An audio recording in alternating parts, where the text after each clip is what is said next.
بسم اللہ الرحمن الرحیم۔ السلام علیکم۔ کہانی ہب آفیشیل میں خوش آمدید۔ آج پھر دوستوں میں آپ کے لیے ایک بہت ہی اچھی اور سچی کہانی لے کر آئی ہوں۔ نئے آنے والے دوستوں سے گزارش ہے کہ وہ میرا چینل کو سبسکرائب کریں اور بیل آئیکن کو پریس کریں۔ تو چلیں بڑھتے ہیں کہانی کی جانب۔ میں کہتا ہوں اسے میرے حوالے کر دے ورنہ اچھا نہیں ہوگا۔ میں ہرگز اپنے بچے کو تمہارے حوالے نہیں کروں گی۔ تم جو کرنا چاہو کر لو۔ اس نے اپنے شیرخوار بیٹے کو سینے سے چمٹاتے ہوئے کہا، دیکھ میری بات مان لے، اگر ہم نے اپنا بچہ اس کے حوالے کر دیا تو وہ ہمیں دولت سے مالا مال کر دے گا۔ ہم عیش کریں گے۔ بچے کا کیا ہے، یہ تو بعد میں بھی پیدا ہوتے رہیں گے۔ رحیم نے خباثت سے منچو کو تاؤ دیتے ہوئے کہا، کتنے سنگ دل باپ ہو تم جو اپنی اولاد کو بیچ کر دولت سے عیش و آرام حاصل کرنا چاہتے ہو۔ تمہارا ضمیر کہاں جا سویا ہے؟ کچھ تو خدا کا خوف کرو۔ کیا تمہیں ذرا بھی غیرت نہیں؟ مریم نے اسے احساس دلانا چاہا، لیکن اس کا کوئی فائدہ نہیں تھا، کیونکہ نشے کی کیفیت نے اسے حیوانوں سے بھی بدتر بنا دیا تھا۔ گھر کی ہر چیز کو وہ نشے کے لیے بیچ چکا تھا۔ اب اس کے پاس کچھ بھی نہیں بچا تھا کہ وہ نشہ خرید سکتا۔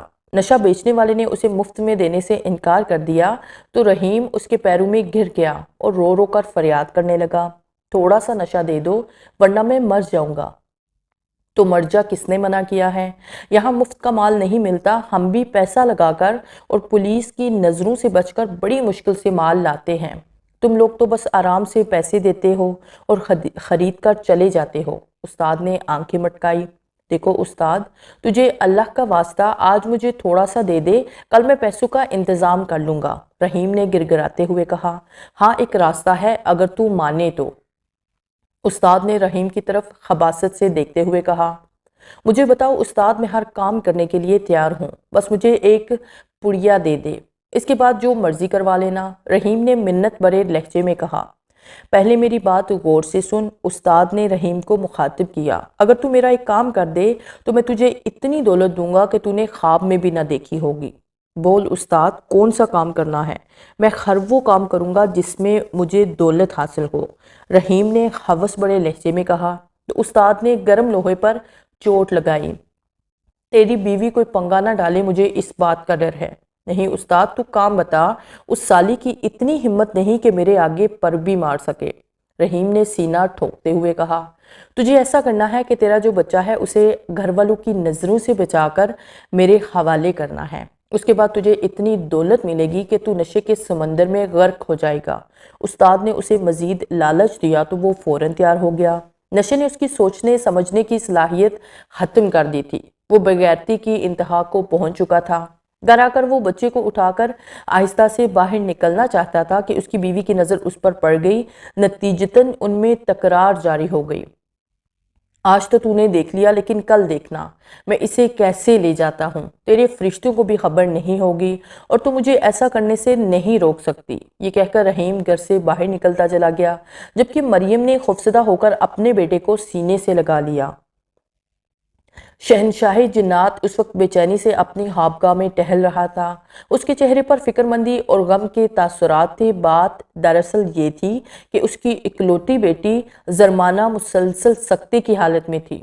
ایک جادوگر اس کی خوبصورتی سے متاثر ہو کر اسے اپنے قبضے میں کرنا چاہتا تھا کہ اپنی نفسانی خواہش کی تکمیل کر سکے، لیکن کسی بھی صورت زرمانہ اس سے راضی نہیں تھی۔ جادوگر بہت بدخصلت اور شیطان کا پیروکار تھا۔ وہ شہزادی کو اپنے بس میں کر کے اس کے ذریعے اور بھی کالی طاقتیں حاصل کرنا چاہتا تھا۔ چونکہ شہزادی شہنشاہ جنات کی بیٹی تھی اور شہنشاہ جنات کی وفات کے بعد اس کی ساری طاقتیں شہزادی کو منتقل ہو جاتی اور شہزادی سے وہ طاقتیں جادوگر حاصل کر لیتا۔ اس کے بعد وہ شہزادی کو موت کے گھاٹ اتار دیتا اور جادوئی دنیا کا بے تاج بادشاہ بن جاتا۔ شہزادی نے جادوگر کی خواہش کو رد کر دیا تو وہ جلال میں آ گیا۔ اس نے ایک عمل پڑھ کے شہزادی کو ایک مجسمے کی مانند بے حس و حرکت کر دیا۔ کوئی بھی اسے دیکھ کر یقین نہیں کر سکتا تھا کہ شہزادی زندہ ہے۔ جادوگر نے اس کو ٹھیک کرنے کی یہ شرط رکھی کہ جیسے ہی شہزادی دل میں میری فرمانبرداری کے لیے رضامند ہوگی تو خود بخود ٹھیک ہو جائے گی۔ شہنشاہ جنات نے سارے خربے آزما لیے، سب کچھ کر لیا، لیکن وہ سب بیکار ہوا کیونکہ شہزادی ٹھیک نہیں ہو سکی تھی۔ شہنشاہ جنات نے دربار کے نجومیوں کو دربار میں حاضر ہونے کا حکم دیا کہ ان سے اس مسئلے کا حل معلوم کیا جا سکے۔ تھوڑی دیر میں سارے نجومی شاہ جنات کی خدمت میں حاضر ہوئے اور ادب بجا لائے۔ شاہ جنات نے انہیں بیٹھنے کا اشارہ کیا۔ ان کے بیٹھنے کے بعد شاہ جنات نے فرمایا، ہم نے آپ کو یہاں ایک خاص مسئلے کے حل کے لیے بلایا ہے۔ آپ لوگ جانتے ہیں کہ ہماری بیٹی کو جادوگر نے ایک عمل کے ذریعے بے حس و حرکت کر دیا ہے۔ ہماری ہر کوشش ناکام ہوئی ہے، اس لیے ہم نے آپ کو زحمت دی کہ آپ اپنے عمل سے حساب لگا کر بتائیں کہ کیا اس مسئلے کا یعنی شہزادی کے ٹھیک ہونے کا کوئی حل موجود ہے؟ اگر ہے تو وہ کیا ہے؟ جو حکم آپ کا شہنشاہ محترم۔ یہ کہہ کر نجومی اپنے حساب میں مصروف ہو گئے۔ کچھ دیر بعد انہوں نے سر اٹھایا۔ ان میں سے ایک عمر رسیدہ نجومی بولا، شہنشاہ محترم، ہمارے حساب کے مطابق شہزادی صاحبہ کو ٹھیک کرنے کا ایک ہی راستہ ہے۔ اس کے لیے ایک انسانی بچے کی ضرورت ہوگی جو ابھی شیر خوار ہو اور اس کی ماں بخوشی اس کو آپ کے حوالے کر دے۔ اگر ایسا ہو گیا تو ہر روز اس بچے کے خون کے چند قطرے شہزادی صاحبہ کے ماتھے پر ٹپکانے ہوں گے۔ یہ عمل 10 دنوں کا ہوگا۔ جو ہی 10ویں دن خون کے قطرے شہزادی کے ماتھے پر ٹپکائے جائیں گے، وہ اپنی اصل حالت میں واپس آ جائیں گی۔ نجومی نے شاہ جنات کو مکمل تفصیل سے آگاہ کیا۔ شاہ جنات یہ سن کر بہت پریشان ہو گیا۔ اول تو کوئی ایسی ماں نہیں جو اپنے بچے کو بخوشی کسی اور کے حوالے کر دے، چاہے چند دنوں کا ہی کیوں نہ ہو، اور دوسرا اگر ہر روز اس بچے سے خون نکالا جاتا رہا تو اس کے زندہ رہنے کے چانس ہی نہیں تھے۔ اور شاہ جنات ہرگز نہیں چاہتا تھا کہ کسی معصوم کی جان چلی جائے، چاہے وہ انسان ہی کیوں نہ ہو۔ اس کی پریشانی بڑھتی ہی جا رہی تھی۔ شاہ جنات نے سارے بزرگ جنات کو طلب کر لیا اور اس مسئلے میں مشورہ طلب کیا۔ سب نے اس رائے پر اتفاق کیا کہ شہزادی کی زندگی ہم سب کے لیے بہت اہم ہے، اس لیے انسانی دنیا میں جا کر کوشش کرنی چاہیے۔ ہو سکتا ہے کوئی امید نظر آ جائے۔ شاہ جنات نے بھی اس بات کی تائید کی اور سب کو ہدایت کی کہ انسانی دنیا میں نظر رکھے اور ہر بات سے ہمیں مطلع کرتے رہیں۔ اس کے بعد سارے جنات دربار سے رخصت ہو گئے۔ مریم بہت گھبراہٹ کا شکار تھی۔ اس کی سمجھ میں نہیں آ رہا تھا کہ وہ اپنے بیٹے کو کہاں چھپائے، اسے کہاں رکھے جہاں اس کے ظالم شوہر کی نظر نہ پڑ سکے، لیکن کوئی طریقہ اس کی سمجھ میں نہیں آ رہا تھا۔ اب ایک ہی راستہ رہ گیا تھا کہ وہ رحیم کی غیر موجودگی میں اپنے بیٹے کو لے کر گھر سے نکل جائے۔ وہ رحیم کی فطرت سے اچھی طرح واقف تھی، کیونکہ نشے نے رحیم کو بالکل نکما کر دیا تھا۔ اس نے جو ٹھان لی تھی وہ کر کے چھوڑتا، اس لیے اس کے فیصلے میں مزید پختگی آ گئی۔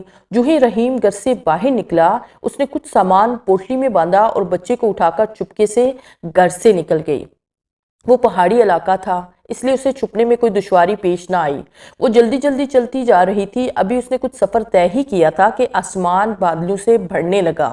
جب وہ گھر سے نکلی تھی تو اس وقت موسم بالکل صاف تھا۔ اب اچانک بادلوں کا آنا مریم کی پریشانی کو بڑھا گیا۔ وہ جانتی تھی کہ اگر بارش ہو گئی تو اس کے لیے بہت مشکل ہو جائے گی۔ پہاڑی علاقہ ہونے کی وجہ سے پہاڑی نالے زور و شور سے بہنا شروع ہو جاتے تھے، اس وجہ سے آمد و رفت ناممکن ہو جاتی تھی۔ وہ بہت فکر مند تھی۔ اس نے تیز تیز چلنا شروع کر دیا۔ بادل گہرے ہوتے جا رہے تھے اور اس کی پریشانی میں مسلسل اضافہ ہوتا جا رہا تھا۔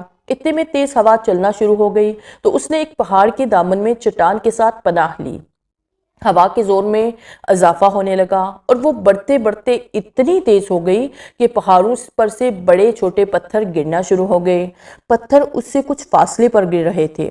وہ دم سادے ایک چٹان کے ساتھ سمٹی ہوئی تھی۔ اس کے دل کی دھڑکن تیز سے تیز تر ہوتی جا رہی تھی۔ ایک تو پہاڑی علاقہ اور اتنا خطرناک موسم، اور دوسرا وہ اکیلی، ایک چند ماہ کا بچہ اس کا ساتھ نہیں دے سکتا تھا۔ تیز ہوائیں چنگارتی ہوئی جب پہاڑوں سے ٹکراتی تو اتنی خوفناک آواز پیدا ہوتی کہ مریم کو اپنا دل بند ہوتا محسوس ہوتا۔ بچہ دم سادے پڑا تھا، ماں کی گود ہی اس کی پناہ گاہ تھی۔ وہ نہیں جانتا تھا کہ اس کی ماں پر کیا گزر رہی ہے۔ مریم کا دل چاہ رہا تھا کہ وہ اپنا خوف دور کرنے کے لیے زور زور سے چیخے۔ کوئی نصف گھنٹے کے بعد ہوا کے زور میں کمی آئی تو پہاڑ پر سے پتھروں کی بارش بھی رک گئی۔ اس نے اپنی رکی ہوئی سانس خارج کی اور اوپر آسمان کی طرف نظر اٹھائی۔ بادل بہت تیزی سے ادھر ادھر اڑتے پھر رہے تھے اور آندھی کے بعد بارش کا امکان بہت حد تک کم ہو گیا تھا۔ اس نے سوچا، یوں رکنے اور بارش کا انتظار کرنے سے تو بہتر ہے کہ اپنا سفر جاری رکھوں۔ اونچے نیچے پتھریلے راستوں سے گزرنے کے بعد وہ ایسی جگہ آ گئی جہاں آگے سے جھیل راستہ روکے کھڑی تھی اور اس کو پار کیے بغیر وہ آگے نہیں بڑھ سکتی تھی۔ اس نے ادھر ادھر دیکھا تو تھوڑی دیر میں اسے ایک کشتی نظر آئی تو وہ جلدی سے اس کی طرف بڑھی۔ کشتی میں ایک آدمی اس کی طرف پیٹھ کیے بیٹھا تھا۔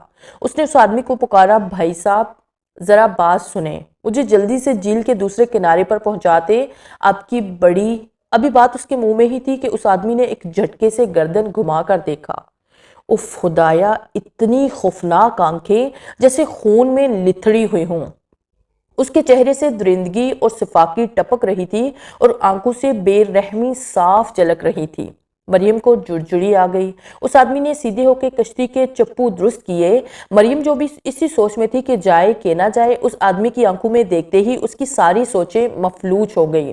وہ ایک بے جان گڑیا کی مانند اس کشتی میں سوار ہو گئی۔ اس کے بیٹھتے ہی اس خوفناک آدمی نے بہت تیزی سے چپو چلانے شروع کر دیے، جیسے اسے کسی چیز کا خوف ہو۔ اچانک ہی بچے نے زور زور سے رونا شروع کر دیا۔ اسے شاید شدید بھوک ستا رہی تھی۔ اس نے دیکھا کہ جیسے ہی بچے نے رونا شروع کر دیا تو اس آدمی میں بے چینی کی لہر دوڑ گئی۔ وہ بار بار بے چینی سے پہلو بدل رہا تھا۔ مریم نے جلدی سے بچے کو دودھ پلانا چاہا کہ اچانک وہ آدمی اتنے زور سے بولا کہ مریم وہیں ساکت ہو گئی۔ چپ کرواؤ اس بچے کو، میں کہتا ہوں چپ کرواؤ ورنہ اچھا نہیں ہوگا۔ مریم فوراً ہوش میں آئی۔ اس نے جلدی سے بچے کو دودھ پلانا شروع کر دیا۔ اب بچہ مطمئن ہو کے دودھ پی رہا تھا اور وہ آدمی بھی اب پہلے کی طرح سکون سے کشتی چلا رہا تھا۔ اس سے پہلے کہ وہ کنارے تک پہنچتے، مریم نے دیکھا کہ کنارے پر بہت سے لوگ اچانک ہی آ گئے تھے، جیسے وہ اسی کشتی کے انتظار میں ہوں۔ شاہ جنات اس وقت بھی بہت پریشان تھا، کیونکہ جادوگر کی طرف سے بار بار ملنے والی دھمکیوں نے اسے بے چین کر ڈالا تھا۔ اس وقت بھی سارے بزرگ جنات سر جوڑے اس مسئلے کے بارے میں گفتگو کر رہے تھے۔ جادوگر نے دھمکی دی تھی کہ اگر ایک ہفتے میں شہزادی ٹھیک نہ ہوئی تو وہ خود اسے ہمیشہ کے لیے اپنے ساتھ لے جائے گا اور دنیا کی کوئی طاقت اسے ایسا کرنے سے نہیں روک سکے گی۔ اس کے لیے اس نے شاہ جنات کو بہت بزدل اور کمزور کہا تھا اور اس کی شان میں اور بھی بہت گستاخی کی تھی۔ سارے جنات بہت غصے میں تھے۔ ان کا بس نہیں چل رہا تھا کہ وہ اس کمینے جادوگر کی کھردیاں توڑ دیں۔ وہ سب شہزادی کو دوبارہ اس کی اصلی حالت میں دیکھنا چاہتے تھے، کیونکہ شہزادی بہت نیک دل اور اچھی تھی۔ اس نے کبھی کسی کے ساتھ زیادتی نہیں کی تھی۔ شاہ جنات کی اکلوتی اور لاڈلی بیٹی ہونے کے بعد اس نے کبھی اس چیز کا فائدہ نہیں اٹھایا تھا۔ وہ سب کے ساتھ اچھی تھی اور اس کا دل جتنا خوبصورت تھا وہ خود بھی اتنی ہی حسین تھی۔ جنات کی برادری بھی اس کے حسن کے گن گاتی تھی۔ شاہ جنات ابھی دربار میں ہی بیٹھا ہوا تھا کہ ایک خادم جن نے اندر آنے کی اجازت طلب کی۔ اجازت ملنے پر وہ اندر آیا، شاہ جنات کے آگے ادب بجا لایا اور ہاتھ جوڑ کر بولا، شاہ محترم، اس خبیث کی روح نے اپنی برادری کے ساتھ دوبارہ گھناؤنا کھیل شروع کر دیا ہے۔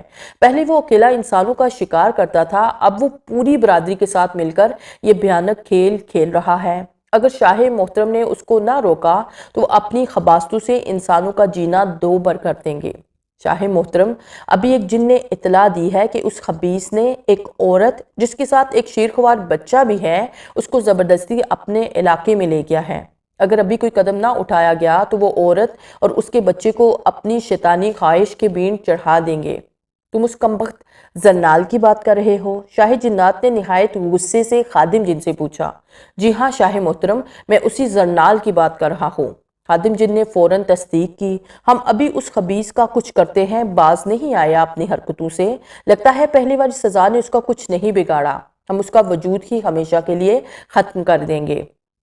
شاہ جنات نے تالی بجائی تو فوراً ایک جن حاضر ہوا۔ سمسال، تم فوراً جنات کی فوج لے کر اس خبیث زرنال کو صفحہ ہستی سے مٹا دو۔ جاؤ فوراً اور اس عورت اور بچے کو بحفاظت ہم تک لاؤ۔ شاہ جنات نے اس جن کو حکم دیا تو وہ جن غائب ہو گیا، جبکہ شاہ جنات کسی گہری سوچ میں گم ہو گیا۔ ادھر دریا کے کنارے جو ہی اس آدمی اور مریم نے کشتی سے باہر قدم رکھا، ان سب کے چہروں پر صفاقی مسکراہٹ بکھر گئی۔ مریم نے دیکھا کہ ان سب کے چہرے کشتی والے آدمی سے مختلف نہیں تھے۔ وہ سب بھوکی نظروں سے مریم کی طرف دیکھ رہے تھے۔ مریم کو فوراً کچھ غلط ہونے کا احساس ہوا، لیکن وہ اتنے آدمیوں کے بیچ کچھ کر نہیں سکتی تھی۔ وہ سب اس کے چاروں طرف کھڑے تھے۔ تم لوگ کون ہو اور مجھے جانے کیوں نہیں دیتے؟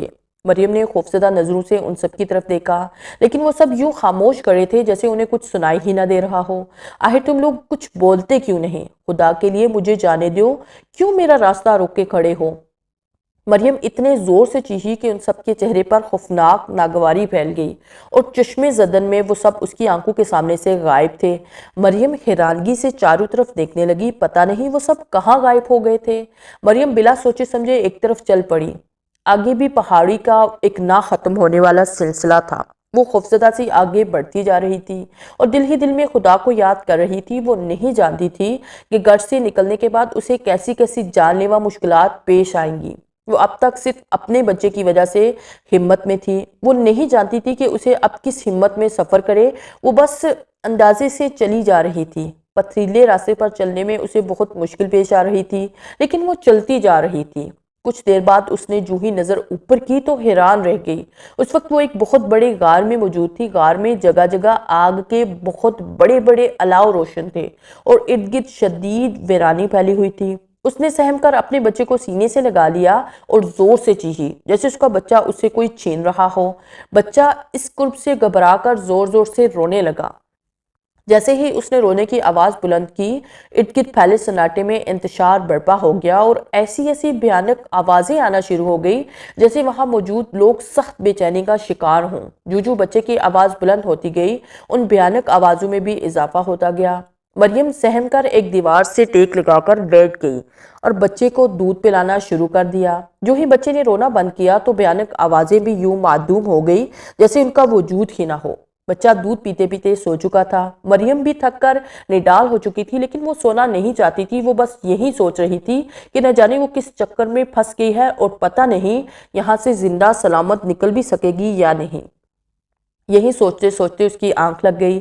ابھی وہ جاگتی سوتی حالت میں تھی کہ اسے یوں محسوس ہوا کہ کچھ لوگ اس کے سامنے کھڑے اسے دیکھ رہے ہیں۔ یہ احساس اس قدر شدید تھا کہ اس کی نیند اورنچو ہو گئی۔ اس نے پٹ سے آنکھیں کھولی اور یہ دیکھ کر اس کی اوپر کی سانس اوپر اور نیچے کی نیچے رہ گئی کہ دو آدمی جو اسے کشتی میں یہاں لے کر آئے تھے اس کے اوپر جھکا ہوا تھا۔ اس کے دانت بہت لمبے ہو رہے تھے اور اس کے چہرے اور آنکھوں سے درندگی جھلک رہی تھی۔ اس کے پیچھے اور بھی اس کی طرح کے آدمی کھڑے تھے اور بار بار اپنی زبان ہونٹوں پر پھیڑ رہے تھے اور عجیب عجیب سی آوازیں نکال رہے تھے۔ مریم سمجھ گئی کہ اب اس کی موت قریب ہے۔ اس کے چہرے پر پسینے کے قطرے ابھر آئے اور آنکھیں وحشت سے پھٹنے کے قریب ہو گئی۔ اس آدمی کا چہرہ مزید اس کے چہرے کے قریب آتا جا رہا تھا اور کسی بھی وقت اس کے دانت مریم کی نرم و نازک گردن میں پیوست ہو کر اسے ہمیشہ کے لیے سلا سکتے تھے۔ اس نے خوف سے آنکھیں بند کر لی اور اپنے بچے کو سینے سے لپٹا لیا۔ بچہ ایک بار پھر رونے لگا۔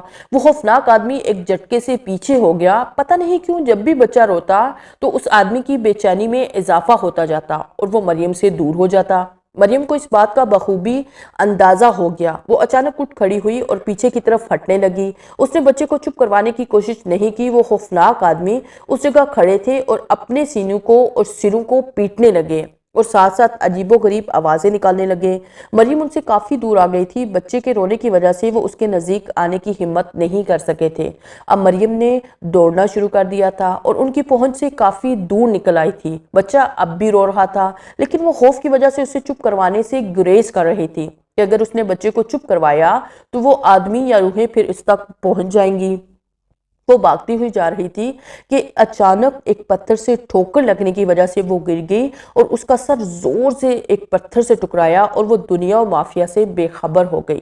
ادھر شاہ جنات کا حکم پانے کے بعد سمسال جو جنات کی فوج کا کمانڈر تھا، جنات کی فوج کو لے کر انسانی دنیا کی طرف روانہ ہو گیا، جہاں زرنال اور اس کی ساتھی روحوں نے بے گناہ انسانوں کا جینا دوبھر کیا ہوا تھا۔ جو بھی انسان ان کے چنگل میں پھنس جاتا تھا اس کا بچ نکلنا ناممکن ہوتا تھا۔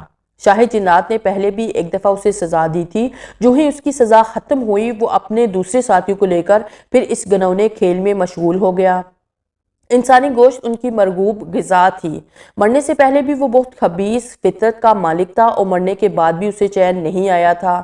جو ہی سمسال انسانی دنیا میں پہنچا اس نے ایک عورت کو جو کہ ایک بچہ اٹھائے ہوئے تھی بھاگتے ہوئے دیکھا۔ یقیناً یہ وہی عورت تھی جو ان بدروحوں کے چنگل میں پھنس گئی تھی اور اب جان بچا کر بھاگ رہی تھی۔ اچانک سمسال نے دیکھا کہ وہ عورت ٹھوکر کھا کر گر گئی اور بچہ اس کے ہاتھ سے چھوٹ کر دور جا گرا۔ اس نے فوراً ایک جن کو اس کی طرف روانہ کیا کہ وہ اس عورت کو بچے سمیت شاہ جنات کی خدمت میں حاضر کرے، اور خود زرنال کو سبق سکھانے اس کی طرف روانہ ہو گیا۔ زرنال نے جیسے ہی سمسال اور اس کی فوج کو دیکھا تو اس کی آنکھوں میں خوف اتر آیا۔ اس نے ساتھیوں سمیت بھاگنے کی کوشش کی، لیکن سمسال اور اس کی فوج پہلے ہی تیار تھی۔ انہوں نے آگ کے گولے ان کی طرف پھینکنے شروع کر دیے۔ وہ آگ جس چیز سے ٹکراتی اسے آگ لگ جاتی، اور اس کی بھیانک چیخوں سے پورا غار گونج اٹھتا۔ آخرکار ان سب خبیث روحوں کا زرنال نے خاتمہ کر دیا۔ زرنال سمیت خاتمہ ہو گیا، اور سمسال اپنی فوج سمیت واپس اپنی دنیا کی طرف روانہ ہو گیا۔ ایک جن جو کہ مریم اور بچے کی حفاظت کے لیے آیا تھا، اس نے مریم اور اس کے بچے کو فوراً شاہ جنات کی خدمت میں پہنچا دیا۔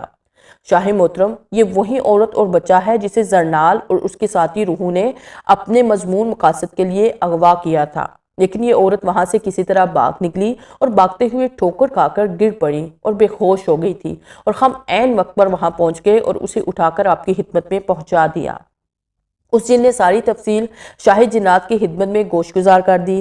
شاہ جنات نے غور سے اس جن کی ساری بات سنی اور کنیزوں کو حکم دیا کہ اس کا خاص خیال رکھا جائے، اور جیسے ہی یہ ہوش میں آئے ہمیں اطلاع کی جائے۔ ابھی اس نے بات ختم ہی کی تھی کہ شاہ جنات کی خدمت میں سمسال حاضر ہوا اور بولا، شاہ محترم، ہم نے اس خبیث زرنال کا کام تمام کر دیا ہے تاکہ وہ مزید لوگوں کو تنگ نہ کر سکے۔ بہت خوب، ہمیں بہت خوشی ہوئی ہے یہ سن کر۔ اب تم جاؤ، ہمیں کچھ کام ہے۔ شاہ جنات نے سمسال کی بات کے جواب میں کہا، اور سمسال فوراً غائب ہو گیا۔ مریم کی آنکھ کھلی تو اس نے خود کو ایک نہایت ہی آرام دہ بستر پر پایا۔ وہ جس کمرے میں تھی وہ بہت عالی شان تھا اور روشنیوں سے جگمگ جگمگ کر رہا تھا۔ وہ روشنیاں کہاں سے پھوٹ رہی تھی اسے کچھ سمجھ نہیں آ رہا تھا۔ اچانک اسے بچے کا خیال آیا تو وہ فوراً اٹھ بیٹھی، اور یہ دیکھ کر اطمینان کا اس نے سانس لیا کہ بچہ اس کی مسہری کے پاس ہی پنگوڑے میں میٹھی نیند سو رہا تھا۔ وہ سمجھ نہیں پا رہی تھی کہ وہ اس وقت کہاں پر ہے۔ اچانک کمرے کا دروازہ کھلا اور دو نہایت خوبصورت لڑکیاں اندر داخل ہوئی۔ انہوں نے ہاتھ میں ٹرے اٹھائے ہوئے تھے جن میں لذیذ اور خوشبودار کھانا رکھا ہوا تھا۔ کھانا دیکھ کر مریم کی بھوک چمک اٹھی۔ انہوں نے کھانا مریم کے آگے رکھا تو وہ ندیدو کی طرح اس پر ٹوٹ پڑی۔ وہ لڑکیاں مسکراتے ہوئے اسے کھانا کھاتے ہوئے دیکھ رہی تھی۔ کھانا ختم کر کے مریم نے ان کی طرف تشکرانہ انداز میں دیکھا اور بولی، کیا میں جان سکتی ہوں کہ میں اس وقت کہاں ہوں اور آپ لوگ کون ہیں؟ ہم آپ کو کچھ نہیں بتا سکتے، کچھ دیر میں آپ کو خود ہی سب کچھ پتا چل جائے گا۔ اتنا کہنے کے بعد وہ دونوں برتن اٹھا کر واپس چلی گئی اور مریم فکرمند انداز میں لیٹ گئی۔ دروازہ کھلنے کی آواز پر مریم فوراً اٹھ کر بیٹھ گئی۔ شاہ جنات نے اندر داخل ہو کر مسکرا کر اس کی طرف دیکھا اور اس کی طرف قدم بڑھائے۔ مریم نے دیکھا ایک بہت ہی وجیحہ شخصیت جس نے بادشاہوں کا سا لباس پہنا ہوا تھا، اندر داخل ہوا اور مسہری کے قریب رکھی کرسی پر بیٹھ گیا۔ یہاں آپ کو کوئی تکلیف تو نہیں ہوئی؟ اس آدمی نے مریم سے نہایت نرم لہجے میں دریافت کیا۔ نہیں، لیکن میں آپ سب کے بارے میں جاننا چاہتی ہوں۔ خیر، مریم اتنا تو جان چکی تھی کہ وہ انسان لگتے تو تھے لیکن انسان تھے نہیں، کیونکہ ان کی آنکھیں تمام انسانوں کی آنکھوں سے بہت بڑی تھی اور کانوں کی جانب کھنچتی سی محسوس ہو رہی تھی۔ ہم آپ کو سب کچھ بتاتے ہیں۔ دراصل ہم سب جنات کی قوم سے تعلق رکھتے ہیں۔ ہم مسلمان ہیں اور میں جنات کا شہنشاہ ہوں۔ مریم خوفزدہ سی جنات کی جانب دیکھ رہی تھی۔ شاہ جنات نے اس کی کیفیت کو بانپ لیا اور بولا، ہم سے ڈرنے کی ضرورت نہیں، ہم کسی کو بلا وجہ نقصان نہیں پہنچاتے۔ جن روحوں نے تمہیں مارنا چاہا تھا ہم نے ان کو ہمیشہ کے لیے ختم کر دیا ہے۔ ہم سب کی مشکل وقت میں مدد کرتے ہیں، لیکن ابھی ہم خود ایک بہت بڑی مشکل میں گرفتار ہیں اور ہمیں کچھ سمجھ نہیں آ رہی کہ ہم کیا کریں۔ شاہ جنات نے بے چین لہجے میں کہا، کیا میں پوچھ سکتی ہوں کہ وہ مشکل کیا ہے؟ مریم نے نرم لہجے میں استفسار کیا۔ ہاں، آپ کو ضرور بتائیں گے، ہو سکتا ہے آپ ہماری مشکل کا سن کر ہماری مدد کے لیے تیار ہو جائیں۔ یہ کہہ کر شاہ جنات نے مریم کو ساری تفصیل بتائی اور آخر میں بولا، ہمارے پاس اس کے علاوہ کوئی راستہ نہیں کہ ہم آپ سے گزارش کرتے ہیں کہ آپ ہمیں اس بات کی اجازت دیں کہ ہم آپ کے بچے کے خون کی قطرے 10 روز تک لے کر اپنی نیم مردہ بیٹی کو دوبارہ زندگی میں لا سکتے ہیں۔ ہم آپ کو یقین دلاتے ہیں کہ آپ کے بیٹے کو کچھ نہیں ہوگا اور ہماری بیٹی کی زندگی بچ جائے گی۔ کیونکہ یہ کام آپ کی رضامندی کے بغیر نہیں ہو سکے گا، اس لیے ہم آپ کے آگے ہاتھ جوڑتے ہیں کہ آپ ہماری بیٹی کی جان آپ کے ہاتھ میں ہے۔ ہم اپنی بیٹی کے بغیر نہیں رہ سکتے۔ اگر وہ اسی حالت میں رہی تو ہم جی نہیں پائیں گے۔